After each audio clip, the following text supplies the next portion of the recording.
Okay देखो, सो अब हम लोग समझ लेते हैं फिजिकल क्वांटिटी का टाइप्स। क्या समझ लेते हैं? मैंने बोला ना कि फिजिकल क्वांटिटी के टाइप्स जो है दो टाइप पढ़ने हैं, डिपेंडेंसी की बेस पर। किसके बेस पर?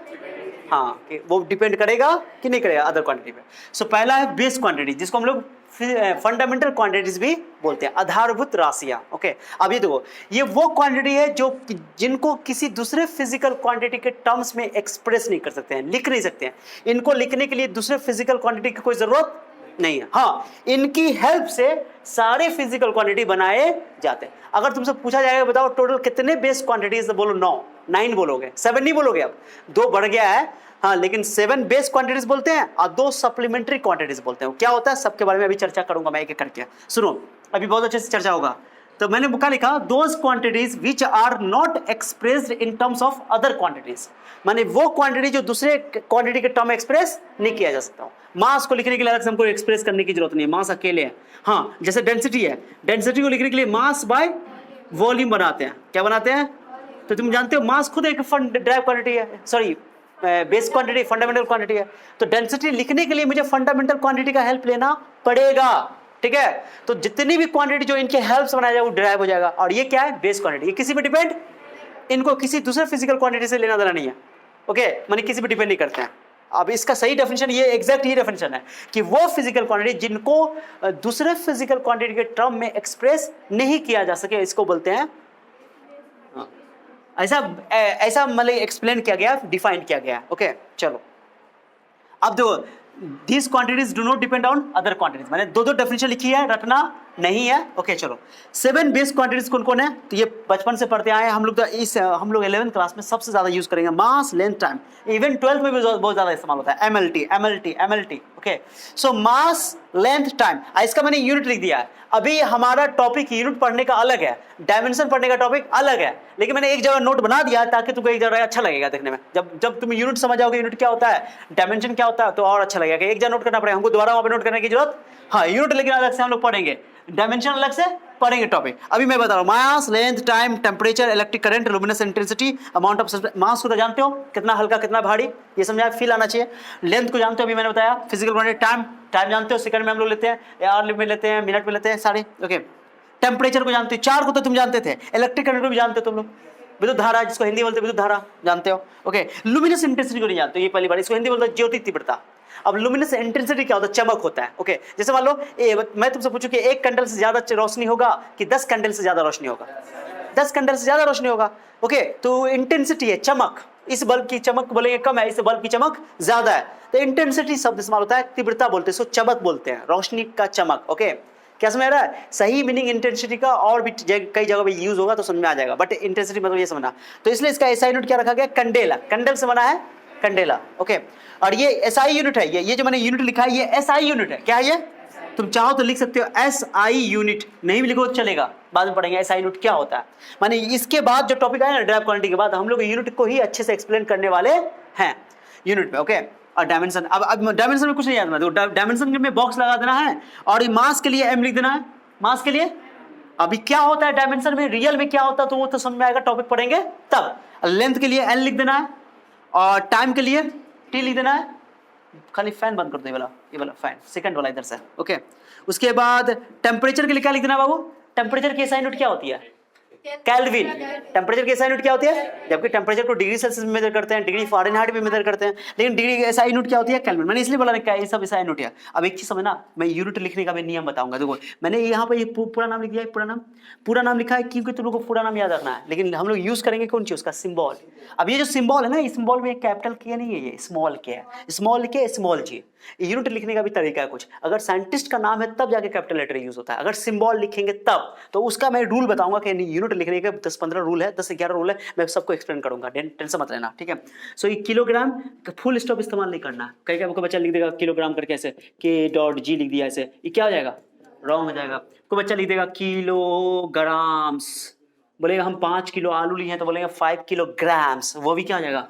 रॉन्ग है, प्लूरल वर्ड यूज नहीं होता है। तो ये सारी बहुत छोटी छोटी रूल्स हैं जो मैं बताऊंगा, मेंशन करूंगा, चिंता मत करो, ठीक है, सारी चीजें। ओके, सो किलोग्राम, और उसका मीटर लिखूंगा मैं, symbol M, small M, metre. Second S से इस्तेमाल किया था, एस से। ओके, केल्विन का कैपिटल के, क्योंकि साइंटिस्ट का नाम इस्तेमाल होता है साइंटिस्ट। अच्छा, पूरा नाम लिखेंगे तो स्मॉल लेटर से लिखेंगे, ये रूल है। पूरा नाम जब बुक में देखो ना लिखा रहेगा 5 केल्विन का लिखा रहेगा। What is 5 kelvin? 5 केल्विन की स्मॉल क्या है ये? जब पूरा नाम लिखेंगे ना तो कैपिटल लेटर नहीं लिखेंगे, लेकिन सिंबल लिखेंगे तो हाँ ये रूल है, ये मैं बताऊंगा मैं, so don't worry. Okay kelvin, okay मैंने स्मॉल के से लिखना स्टार्ट किया, ये कैपिटल के है।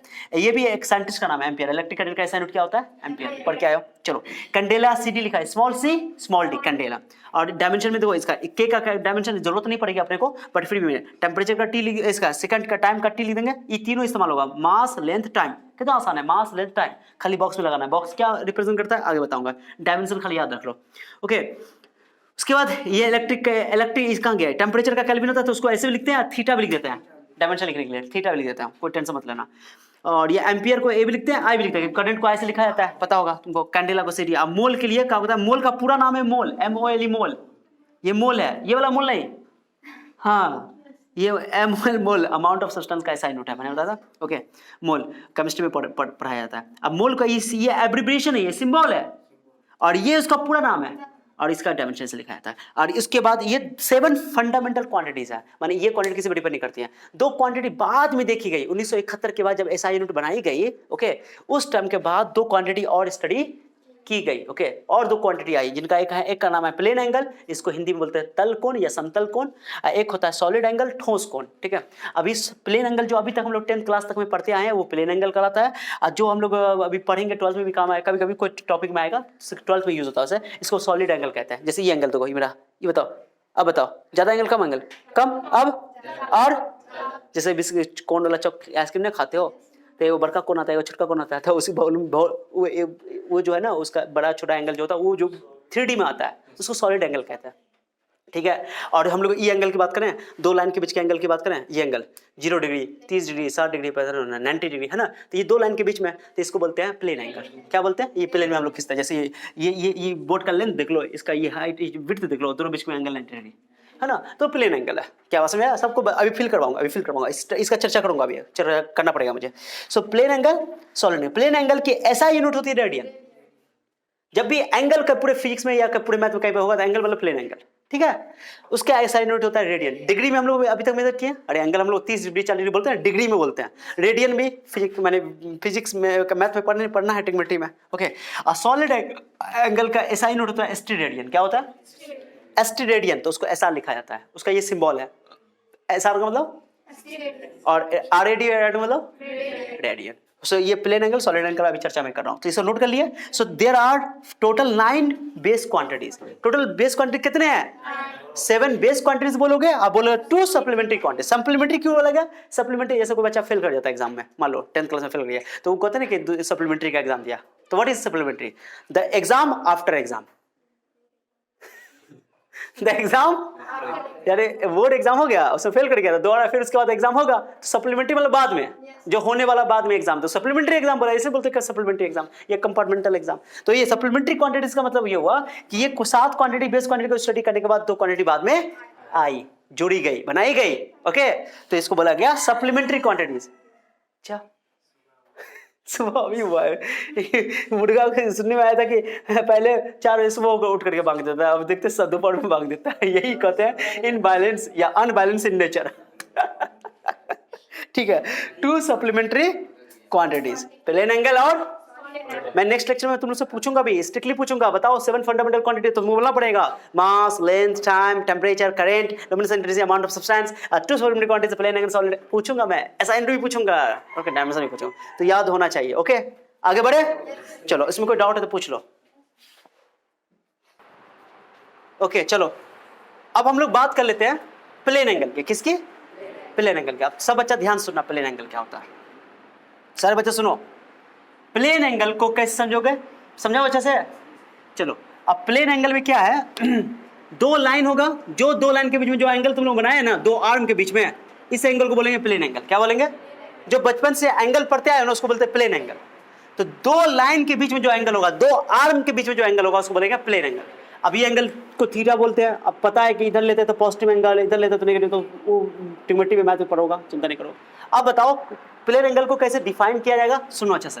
मैं क्या कर रहा हूँ, एक सर्कल ले रहा हूँ, क्या ले रहा हूँ बाबू, एक सर्कल। सब बच्चा सुना, प्लेन एंगल कैसे निकाला जाता है। ओके, अब यहाँ से एक पार्टिकल यहाँ से यहाँ तक मूव किया, ठीक है जी, यहाँ से यहाँ तक कुछ न कुछ एंगल कवर किया कि नहीं किया, और एक पार्टिकल यहाँ से यहाँ तक गया ऐसे करके कुछ न कुछ एंगल चला कि नहीं चला।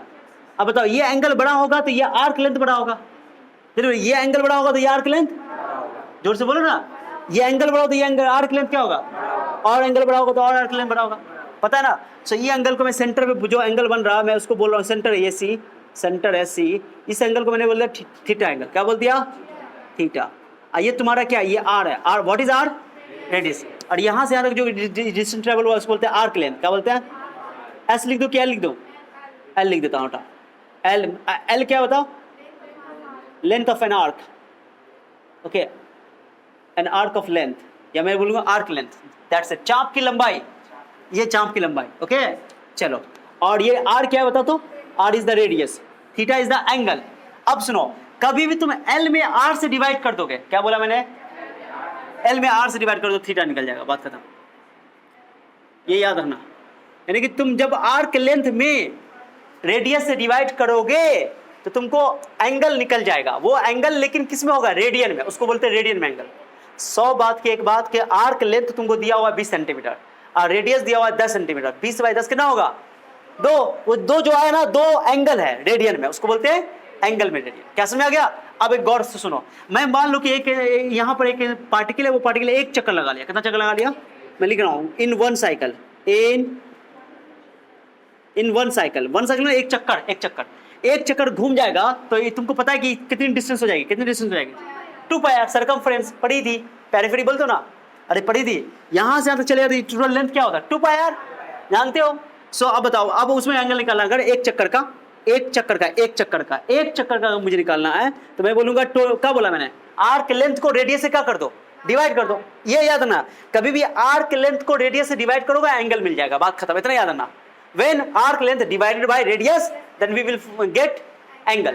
That's it. Okay. So देखो, तो मैंने आर्क, एक चक्कर में कितना आर्क लेंथ होगा, L का वैल्यू बोलो, 2 पाई आर, चलो रखो, L बाई आर होता है फॉर्मूला, L का वैल्यू हो गया 2 पाई आर, और रेडियस से क्या कर दूंगा, डिवाइड, तो रेडियस क्या हो जाएगा, कट गया, तो क्या बचा बताओ, 2 पाई आर क्या चीज बोलोगे उसको, रेडियन।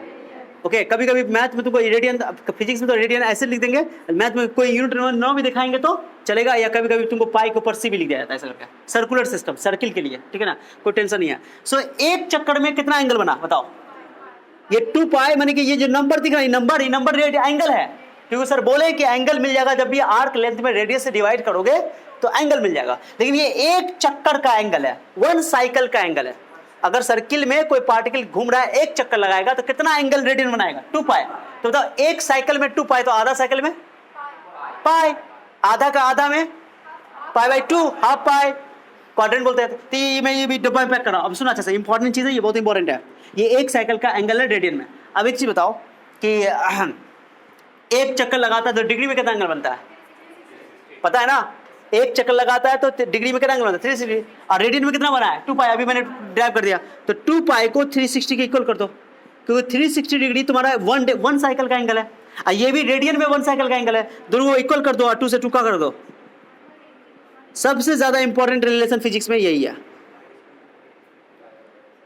इसको बोलोगे ऐसे नहीं बोलोगे पाई का मान 100 से, ऐसे बोलोगे एंगल रेडियन में, ओके, आधा चक्कर का, और एंगल डिग्री में आधा चक्कर का इक्वल होता है मेजरमेंट में, ओके समझा। तो पाई का 180 डिग्री। अभी जब बता दो तो मैं यहाँ से, ये इंटरेस्टिंग बात है, ये याद रखना पड़ेगा, ठीक है। अब मैं तुमसे बोलूँ, बताओ पाई बाई 2 क्या होता है, ये बहुत काम आएगा। पाई बाई 2 क्या होगा, पाई बाई 2 बताओ 90 डिग्री, पाई बाई 3 कितना होगा बताओ, पाई बाई 3 180 डिवाइड करो 60 डिग्री, पाई बाई 6 क्या होगा 30 डिग्री। बहुत छोटी बातें हैं सब, बुझ गया। अब इंटरेस्टिंग बात ये नहीं है, ये तो मैथ में पढ़वे करेंगे, इंटरेस्टिंग बात ये है जो मैं बताने वाला हूं, सुनो।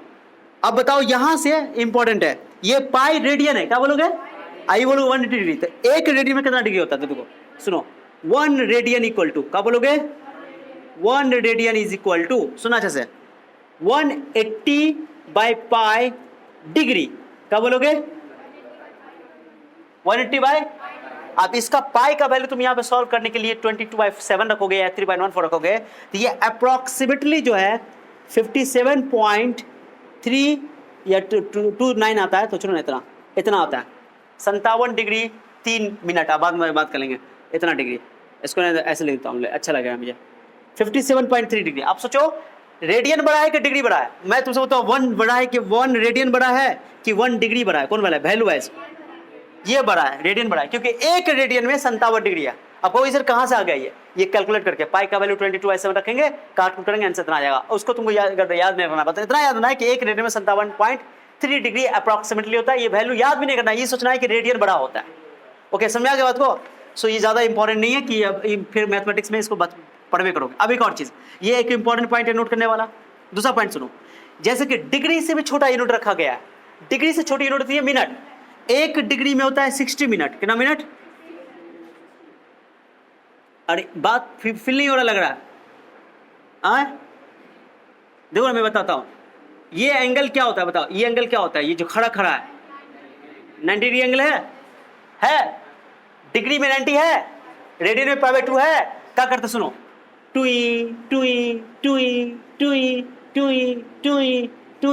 ऐसे 90 डिवीजन बनाओ। क्या बनाओ? 90 डिवीजन बनाओ। कितने डिवीजन बनाओ? माने ये 90 डिग्री है ना, ओके, तो इस एंगल को 90 डिग्री वैल्यू क्यों आया? क्योंकि 90 डिग्री हमने दिया, उसको बोलते हैं राइट एंगल। क्या बोलते हैं? अब राइट एंगल का 90 पार्ट करो। कितना पार्ट करो? 90 डिवीजन करो, इक्वल डिवीजन, बराबर डिवीजन। एक डिवीजन को बोला गया, इतना छुटका जो एंगल दिख रहा है तुम, छुटकू सा, उसको बोला गया 1 डिग्री। क्या बोला गया? अब 1 डिग्री को मैं थोड़ा सा जूम कर देता हूँ। लो, जूम कर दिया, ये 1 डिग्री मैंने जूम कर दिया, जूम करके एकदम दिखा देता हूँ बड़का करके, ठीक है? चलो, वैसे दिखाने लायक नहीं 1 डिग्री, यहाँ पे मैंने 1 डिग्री जूम कर दिया, ठीक है? ये 1 डिग्री है। कैसे में आ गया? आप बताओ कि एक राइट एंगल में, राइट एंगल किसको बोलते हैं हिंदी में? समकोण बोलते हैं। क्या बोलते हैं? खड़ी हुई चीज को भी जो 90 डिग्री थे, इसमें क्यों 90 डिग्री होता है? क्योंकि एक राइट एंगल को डिफाइंड ही किया गया कि one right angle is divided into 90 equal parts, 90 equal division. Each division is 1 degree, that's why 1 right angle is equal to 90 degree. क्या समझे बात को? माने कि एक राइट एंगल को, एक समकोण को 90 बराबर भाग में बांटा गया, तो हर एक भाग को 1 डिग्री बोलेंगे, तो 90 भाग है तो 90 डिग्री, तो इसलिए एक समकोण में 90 डिग्री होता है। क्या समझ आ गया? ये चीज है, ये रीजन है। अब 1 डिग्री को भी छोटा छोटा एंगल में 60 पार्ट में बांटा गया। कितना पार्ट में? 1 2 3 60 पार्ट में, 60 इक्वल डिवीजन में बांटा गया। अब बताओ 1 डिग्री का 60 टुकड़ा बनाया गया, एक टुकड़ा को बोला गया 1 मिनट। क्या बोला गया? Minute, not unit of time. यहाँ पे minute is a unit of angle, ठीक है? तो 1 मिनट, एक पार्ट को बोलेंगे 1 मिनट, 60 मिनट 60 पार्ट बनाया गया। 1 डिग्री का कितना पार्ट बनाया गया? तो 1 डिग्री में 60 मिनट ना होगा, क्योंकि 60 पार्ट 60 मिनट, एक पार्ट को 1 मिनट बोला गया, तो 1 डिग्री में 60 मिनट। मिनट के लिए सिंबल इस्तेमाल करते हैं एक डैश, बुझ गए? मिनट के लिए क्या इस्तेमाल करते हैं? और उसके बाद 1 मिनट में 1 मिनट को फिर 1 मिनट का छोटा पार्ट किया गया। अब इसका भी एक पार्ट काट के निकालो, ये है तुम्हारा 1 मिनट। क्या हो गया? 1 मिनट, ओके? अब मैंने इसको जूम करके दिखा रहा हूँ अब इसका भी 60 टुकड़ा करो, क्या हो गया? अब इसको बोला गया 1 मिनट, उसको सेकंड बोला गया, तो 1 मिनट में 60 सेकंड। कितना सेकंड? ओके, तो सेकंड के लिए डबल डैश लगा देते हैं। क्या लगा देते हैं? डैश। ये भी ज्यादा इंपॉर्टेंट नहीं है, ये सब मैथ में पढ़ने वाली बातें हैं। अब जो बात बताने वाला हूं that is very much important. पहले क्या करो, इसको अच्छा से नोट करो, मैं आगे बताता हूं। इसको नोट करो पहले अच्छा से। पहले भाई सुनो ना, इसमें 100 बात की एक बात, जब भी एल में आर से डिवाइड करोगे थीटा मिल जाएगा। जब भी एल में आर से, एल क्या है बताओ? Arc length. आर क्या है? तो आर्क लेंथ में रेडियस से डिवाइड करोगे थीटा मिल जाएगा। थीटा कुंची में होना चाहिए? रेडियन में। अगर डिग्री में दिया हो तो उसको रेडियन में कन्वर्ट कर लेंगे बहुत आसानी से। Okay, you can not. Okay, देखो अब बताओ 1 डिग्री में, मैं पूछूं कि 1 डिग्री में कितना रेडियन है? 1 डिग्री में कितना था? पहले तुम्हारे पास एक रिलेशन पता है, चलो इसको थोड़ा समझ लो पहले, ठीक है? समझ लो बाबू सारे बच्चे, इसको याद नहीं करना है, मैं बता देता हूँ। पाई इक्वल टू क्या पढ़े थे? Pi radian equal to 180 degree. मुझे 1 डिग्री निकालना है, 1 डिग्री, तो पाई बाय 180, ये इस्तेमाल पड़ेगा। आगे हम लोग इस्तेमाल करेंगे, ग्रेविटेशन में कुछ चैप्टर फिजिक्स में काम आएगा। इसका वैल्यू तुम सॉल्व करके लाओगे। पाई का वैल्यू रखोगे 22 है 7, सॉल्व करके तुम लोग इतना लाओगे। मैंने लिख दिया वैल्यू, ये तुम्हारा काम है, मेरा काम नहीं है। ये याद नहीं करना है, ये याद ना है कि 1 डिग्री में पाई बाय 180 रेडियन होता है, वो भी यहीं से याद हो जाएगा। देखो डिग्री में 180 को डिवाइड में डाल दिया, क्या डाल दिया? तो 1 degree equal to 180 by pi नहीं होगा। अरे ऐसे लिख के देखो ना, 180 डिग्री इक्वल टू पाई, तो 1 डिग्री में पाई बाय डिवाइड डाल दिया, बुझ गया ना। तो 1 डिग्री में पाई बाय 180 रेडियन होता है। अब मैं पूछूं 1 मिनट में कितना रेडियन होता है, क्योंकि 1 मिनट भी तो एंगल का है ना। तो 1 मिनट में कहाँ गया, 1 मिनट में 1/60 डिग्री, क्योंकि 1 डिग्री में 60 मिनट होता है। 1 डिग्री में, चलो मैं लिख रहा हूं 60 मिनट में 1 डिग्री, तो 1 मिनट में 1/60 डिग्री। क्या समझा? सो 1 मिनट में 1/60 डिग्री, और 1 डिग्री में देखो तो 1 पाई बाय 180 रेडियन है, तो पाई बाय 180 रेडियन से मल्टीप्लाई कर दो, तो 1/60 इंटू 1 पाई बाय 180 डिवाइड काम आएगा। ये काम इंपॉर्टेंट है अपना। बट अगर तुम इसको सॉल्व करोगे, पाई का वैल्यू 22/7 रखो, सॉल्व करोगे तो 2.91 10 का पावर -4 आएगा। तुम्हारा काम है सॉल्व करके लाना, मेरा काम नहीं है, मैंने सॉल्व करके रखा हुआ पहले से, ठीक है ना। रटना नहीं है इस वैल्यू को, याद नहीं करना है, इसको निकाल के लाना घर से कैलकुलेट करके। बाकी तुमको काम क्या करना है, ये करना है, ये इंपॉर्टेंट है हमारे लिए। अब तो ये वैल्यू बढ़ा है कि ये वैल्यू बढ़ा है, ये वैल्यू बढ़ा है कि वैल्यू बढ़ा है, ये वैल्यू तो बड़ा है, -2 है पावर, ये -4 है, तो माइनस में होता है तो पावर वैल्यू छोटा हो जाता है ना, ये छोटी वैल्यू है ये। अब वैसे भी ये 1 डिग्री है, ये कहाँ 1 मिनट है। सिंपल बात है कि 1 मिनट का रेडियन कम होगा, समझ में आ रहा है ना बात को। अब 1 सेकंड में देखो, 1 सेकंड में देखो, ये बताओ 1 मिनट में कितना सेकंड, कान पकड़ सीधा लिखो, सीधा लिखो, 60 सेकंड में 1 मिनट, कितना मिनट, तो 1 सेकंड में 1/60 मिनट। 1 मिनट में मैंने बोला है कि 1 मिनट में 1/60 डिग्री होता है, कितना होता है 60 डिग्री। वैसे सोचो 3600 सेकंड 1 डिग्री, कितना डिग्री, तो 1 सेकंड में 1/60 × 60, तो ये मतलब 60 × 60, 1 मिनट में 1 सेकंड में 1/60 मिनट। अब 1 मिनट में तुम्हें पता है कि 1/60 डिग्री होता है, 1 मिनट में 1/60, 60 × 60 3600, और इसको मुझे रेडियन में कन्वर्ट करना है, डिग्री में ना है ये, तो पाई बाय 180 से क्या कर दो, मल्टीप्लाई कर दो। इस तरीके से निकालो, कंफ्यूजन नहीं होगा। तो इतना ये याद रखना जरूरी है, 1/3600 और उसके बाद 180 पाई बाय 180 मल्टीप्लाई कर दो। इसका वैल्यू निकालोगे ना तो 4.85 10 का पावर -6 रेडियन आएगा। ये वैल्यू काम आता है बहुत ज्यादा, तीनों में सबसे ज्यादा वैल्यू ये इस्तेमाल होगा। कभी कभी क्या रहेगा, जैसे मान लो तुमको दिया रहेगा 3 सेकंड, सीधे 3 से इसको क्या कर देंगे, रेडियन में कन्वर्ट हो जाएगा। ये वैल्यू अगर याद रख सको तो ठीक है, नहीं तो कोई बात, ये मेन है, ये काम अपना पड़ेगा। ये इसको मैं बता रहा हूँ, क्या समझ में आगे निकलना, कोई डाउट इसमें। ये टोटली कैलकुलेशन है, इसका टेंशन मत लेना, ये सब जब यूज होगा ना तो ज्यादा अच्छा से समझ में आएगा। अभी तो ये इसको याद रखना, बस हो गया। मैं इसको मिटा रहा हूँ, इसको नोट कर लो, हो गया। तो रेडियन क्लियर हो गया। चलो प्लेन एंगल, प्लेन एंगल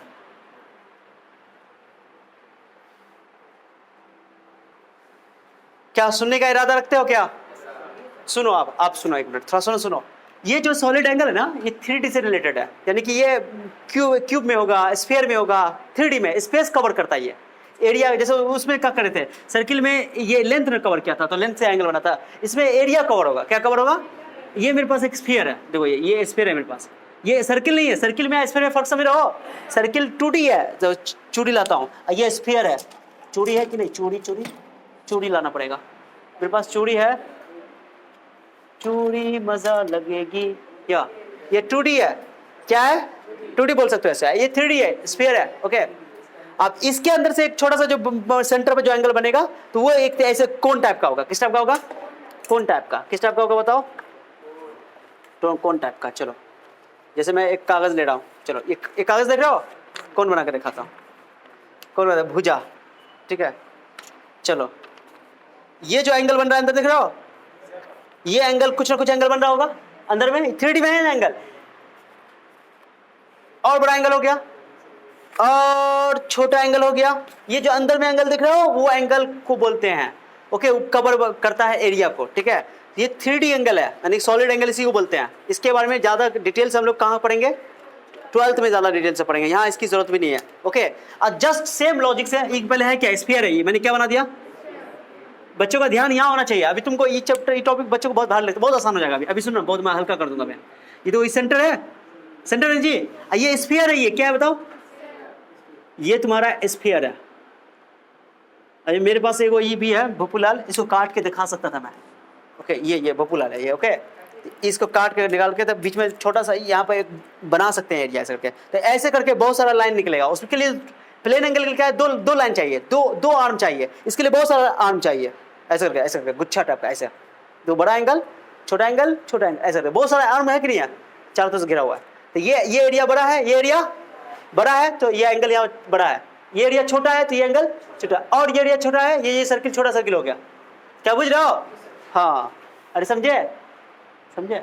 तो क्या करते हैं, सॉलिड एंगल को ओमेगा से लिखा जाता है। इसको डिफाइन करने के लिए क्या होता है, जैसे मैंने बोला कि प्लेन एंगल के लिए क्या करते हैं, एल को आर से डिवाइड करते हैं, यहाँ पे एरिया को किसको, आर स्क्वायर से डिवाइड करते हैं। किसे डिवाइड करते हैं?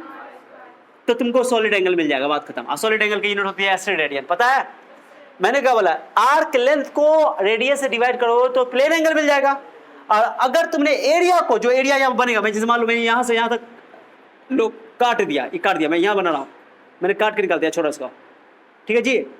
मैं तुमको फिर से बना कर देखा, अच्छा से देखना चाहिए। ये स्फीयर है, ये क्या बताओ, सेंटर है, सेंटर से मैंने इसको काट दिया, लो काट दिया, तो ये कुछ ना कुछ एंगल बना होगा ना, होगा ये एंगल गोल गोल बनाएगा ऐसे। तो ये जो ये सर्किल कटा, ये क्या कटा है, ये जो है सर्किल एरिया होगा, कुछ ना कुछ ये कटा है ना एरिया, ये एरिया, ये एरिया, इसका एरिया मान लो कि ए है, क्या है, ए है, ठीक है। और ये इसका क्या है, रेडियस है। तो ये जो एंगल बन रहा है ना, ये एंगल, इस एंगल को तुम बोलोगे omega solid angle. Solid angle निकालने के लिए एरिया में रेडियस स्क्वायर से डिवाइड करना पड़ेगा, एरिया में और वहां पे लेंथ में रेडियस से डिवाइड करना पड़ेगा। तो इसकी यूनिट मीटर, इसकी यूनिट मीटर, मीटर कट के कोई डायमेंशन नहीं, कोई यूनिट नहीं, ओके। यूनिट बना दिया, रेडियन लिखा गया, उसे नाम दिया गया उसको।